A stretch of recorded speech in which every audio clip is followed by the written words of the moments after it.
The sales and use tax rate shall be increased by 3/8% on sales and uses taxable under the general state sales tax and use tax law. And that right there starts getting people confused. Receipts from the increase plus penalties and interest and reduced by any refunds are dedicated to the benefit of Minnesotans to the following funds. 33% of the receipts shall be deposited in an outdoor heritage fund and may be spent only to restore, protect, and enhance wetlands, prairies, and forests. I want to point that out. Spent only to restore, protect, and enhance wetlands, prairies, and forests, habitat for fish and game and wildlife. 33% of the receipts shall be deposited in the Clean Water Fund and may be spent only to protect, enhance, and restore water quality in lakes, rivers, and streams, and to protect groundwater from the degradation. And at least 5% of the Clean Water Fund must be spent only to protect drinking water sources. 14.25% of the receipts shall be deposited in the Parks and Trails Fund and may be spent only to support parks and trails of regional and statewide significance. And 19.75% shall be deposited in the Arts and Cultural Heritage Fund and may be spent only for arts education and arts access and to preserve Minnesota's history and cultural heritage. Now this is where it gets real tricky. An Outdoor Heritage Fund, Parks and Trails Fund, and Clean Water Fund, and a Sustainable Drinking Water Account, and an Arts and Cultural Heritage Fund are to be created at the State Treasury. So now we've created 4 or 5 new accounts at the State Treasury. So now we got more accounting, more bean counters, and all this we have to hire. The money dedicated under this section shall be appropriated by law. The dedicated money under this section must supplement traditional sources of funding for these purposes and may not be used as a substitute. Now that's where we have a problem, and you're going to talk about when I finish this. Let me finish this first, but that's where we have a problem that's going on the state capitol. The land acquired by fee with money deposited in an Outdoor Heritage Fund under this section must be open to the public, taking of fish and game during the open season unless otherwise prohibited by law. If the base of the sales tax use, and this is another one I didn't realize till today, if the base of the sales tax and use tax is changed, the sales tax rate in this section may be proportionately adjusted by law to within 1/1000th of 1% in order to provide as close to the same amount as revenue as practical for each fund as existed before the change in the sales tax. The point is, when you went to the polls and you voted, this is what you voted for, not what you saw written on the ballot. And people got to, now there's several things I want to talk about real quickly, but one of them is the fact, this definition in here that the legislatures, actually what people don't realize is this money doesn't just go to these groups.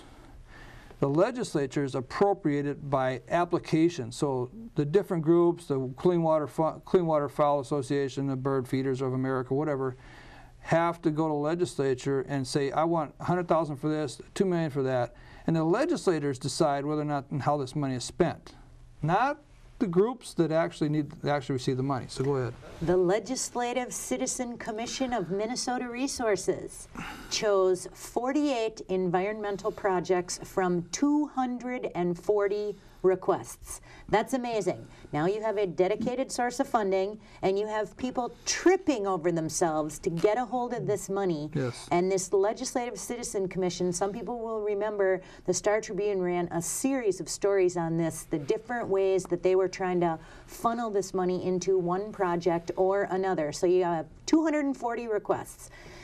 Projects that this time include, well, it crosses both rural and urban landscape as well as cultural differences. Some examples include $155,000 earmarked to advise Hmong families about fish consumption. Now the question I would have is was that an existing program? And if that program was not existing, then they're illegally spending $155,000 of taxpayers' dollars money on a program that they've created. Exactly right. I'm just asking the question. I don't know, but I'm asking the question. And somebody needs to be asking those questions, Tim. Yes. Thank you very much. Yeah. Somebody should be demanding answers to these questions. Another $250,000 grant will be going to the Will Steger Foundation to determine the connection between climate change and the impact of the ecosystem. Now, Will Steger's gotten boatloads from the state of Minnesota. Generous left pocket, $250,000. Well, that could be legal if he has an existing program that he's applied for. The question is it selective? And is this the best use of the money when the state of Minnesota is broke? Right. Or so they say, which, in my opinion... But this is back to where the state has no choice. The state has to spend those dollars proportionally by percentage by Constitution now, no matter how broke we are. Right. They still have to take that 2/3% or 1% or whatever it is, and they have to physically spend the money. Even if they can't afford it, they have to tax the people and spend it. And that's the problem with throwing things on our Constitution, just because it sounds good. The governor, unfortunately, wants to pass a bill to I'm going to throw this out there, to make a constitutional amendment that you can only spend this biennium what you received last biennium. And there's a whole lot of things wrong with that proposal. It sounds good on the surface, but just like this bill here, people who actually look at this going, wow, this is not the result. And the groups that you're mentioning who are applying for all these funds and proposing funding for these are all upset with the legislature, because the legislature is taking control of this whole process and is playing the same games they were playing before the funding was available. Picking and choosing winners. Picking and choosing winners, yes. It's absolutely amazing. And you pointed out a really important thing that I want the listeners to make sure that they heard. Because, according to our legislators, the state of Minnesota is broke, tax increases are on the table for this session. A version, just one example of what they want to tax is to increase the sales tax or increase the tax base by now taxing services that haven't been passed in the past. Now, the minute they raise that sales tax, this fund will get even more money. Yes. And that's part of what that clause in there says, it'll be appropriately changed and adjusted for that, yes. Exactly. I do want to spend just a minute here on education. What made me really angry about Governor Pawlenty's State of the State last week, his year-long goodbye as he goes off to run for president, is he took funding for education off the table as no budget cuts to K through 12. What do you think? That's 39.8% of the state general fund. You can't do that, you can't do that. And people need to read Article 13, Section 1, the purpose of public education. It's like all these other programs. We've got to get them back to the fundamentals of what they're purpose for, and then we can afford government.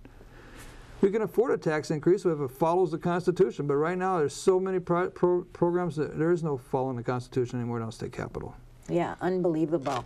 All right, so people, just to wrap things up here, people went to caucus a couple weeks ago. Yes. You had so many supporters Yes. out there for you, so excited to Yes. get involved in your campaign. Let's hear the website one more time. TimUtzForHouse.com. And that you have, check your calendar. It's Yes, loaded check it, with places they can find you. And more all the time. And we'll go to places and speak if the people want us to go and rally up the troops for them. And they can contact through you, Through the Facebook web. or the website, Yep. and you're happy to do it. We see your bus all over the place. We're getting known statewide, and it's kind of fun, yeah. Some people say, you ought to run for governor. No, I don't want to run for governor. We got enough people doing that. We have 25 governors candidates. I'm going to run for House, so. Excellent. And so check your website, find out where you're going to be. Yes. And we're down to our leave last. notes. We got comment sections under all our photographs and our news articles. So just leave a comment. Let us know what you think about the story or the photographs or whatever. Let us know. Check the calendar to find out where you are. Yep. Sign up to become involved. Yes. There's lots of things And that give. they can do, and to be generous. Generous yes, with their checkbook. With their yes. time and with their checkbook. Yes. And what else can they do to help you? Get involved in their local area, because my vote affects everybody in the state. This House seat and this House seat in their area affects everybody else in the state too. It's not just that House seat. It's a statewide issue. They need to be involved and participate in their local government. And like you say, we the people. It's about us. Yeah. We made the government, and we're responsible for keeping it in check. Thank you, Tim. Yes. Have a good day.